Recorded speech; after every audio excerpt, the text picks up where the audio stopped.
Maharashtra deputy CM Ajit Pawar flight ప్రమాదం ఎలా జరిగింది, ఎందుకు జరిగి ఉంటుంది, దానికి గల కారణాలు ఏమై ఉంటాయి? ఇప్పుడు ఇదే అంశంపై ప్రధానంగా చర్చ జరుగుతుంది. దీంతో కొందరు ఫ్లైట్ అండ్ ఎయిర్ఫీల్డ్కి చెందిన మాజీ అధికారులు స్పందించారు. మన తెలుగువారైన flight and airfield retired officer Seshadri ఈ దుర్ఘటనపై రియాక్ట్ అయ్యారు. పొలిటీషియన్లు పైలట్లపై ఎలాంటి ప్రెజర్ తీసుకొస్తారో వివరించారు. అంతేకాదు వాతావరణం అనుకూలించకపోయినా స్కెడ్యూల్ ఫాలో కావాలి అని రాజకీయ నాయకులు ఒత్తిడి తేవడం సగం సమస్యలకు కారణం అంటున్న రిటైర్డ్ ఆఫీసర్ శేషాద్రితో మా ప్రతినిధి నరసింహ ఫేస్ టు ఫేస్ చూద్దాం. మహారాష్ట్ర డిప్యూటీ సీఎం అజిత్ పవార్ విమాన ప్రమాదంలో మృతి చెందారు. ముంబై నుంచి బారామతి వెళ్తుండగా విమానం కుప్పకూలింది. ఇప్పటికే డీజీసీఏ విచారణకు ఆదేశించింది. అయితే దీనికి సంబంధించి ప్రస్తుతం కారణాలు ఏమై ఉంటాయనే ప్రస్తుతం మనతో మాట్లాడేందుకు ఫైర్ అండ్ ఎయిర్ఫీల్డ్ విశ్రాంత అధికారి శేషాద్రి గారు ప్రస్తుతం మనతో పాటు సార్ చూస్తున్నాం. అంటే విమానం కుప్పకూలింది, డిప్యూటీ సీఎం కూడా చనిపోయినటువంటి పరిస్థితి. కారణాలు ఏమై ఉంటాయి? జనరల్గానండి వింటర్ సీజన్లో వెదర్ అనేది ఎప్పుడు ప్రాబ్లమాటికే.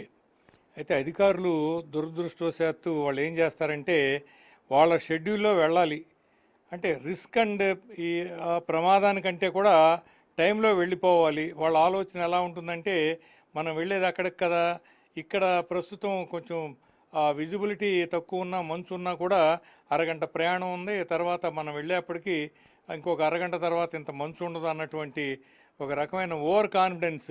వాళ్ళ పని కావాలి. కారణం ఏంటంటే ప్రజల్ని డిసప్పాయింట్ చేయడానికి ఇష్టం ఉండదు. లక్షల మంది ప్రజలు అక్కడ గ్యాదర్ అవుతారు, వాళ్ళందరికీ ఈయన అడ్రస్ చేయాలి.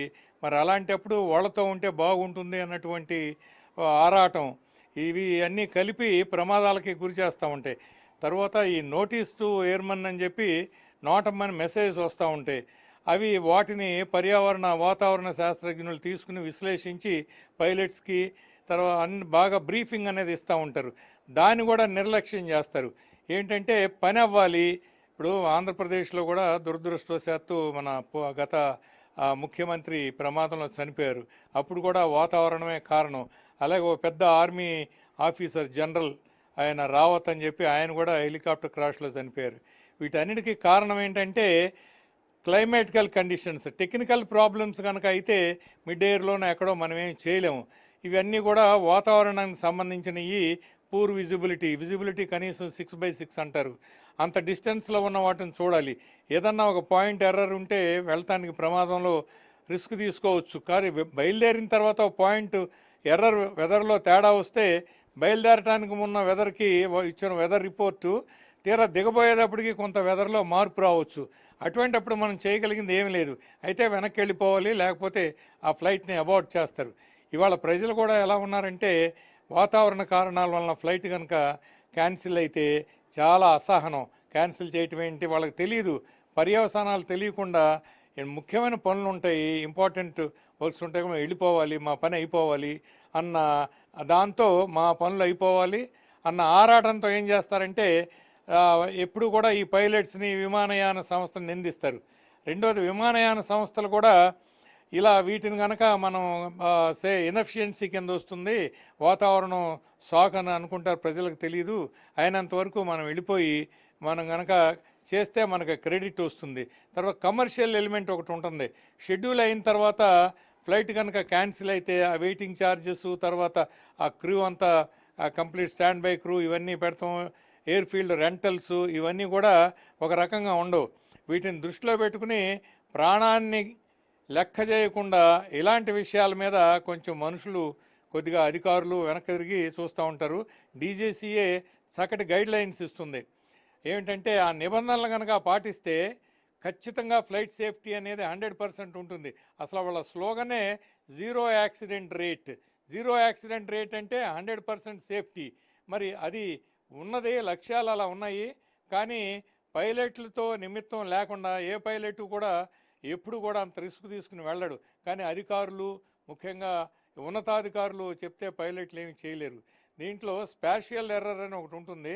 అదేంటంటే మంచు పడుతున్నప్పుడు బ్రెయిన్, చెవులు, దృష్టి, ఆలోచన, మాటలు ఇవన్నీ కూడా కొంచెం వ్యత్యాసంతో తేడాలో పనిచేస్తూ ఉంటాయి. ఈ పైలట్స్ కవరప్ చేసుకుని వీటన్నిటిని కూడా చక్కగా వాళ్ళు చేయాలనే ప్రయత్నం చేస్తూ ఉంటే ఈ మధ్యలో ఈ ఇంటర్ఫియరెన్స్ వచ్చేసి అధికారులు కానీ లేకపోతే ఇలా హై హ్యాండెడ్నెస్తో come on let's go it's okay పర్వాలేదు ఎన్నో చూసాం ఇంతకు ముందు ఇలాగే ఉంటుంది లెట్స్ గో అని అంటారు. వీళ్ళు తీరా బయలుదేరిన తర్వాత రెడ్ రాడార్ అలర్ట్ అని ఒకటి వస్తుంది.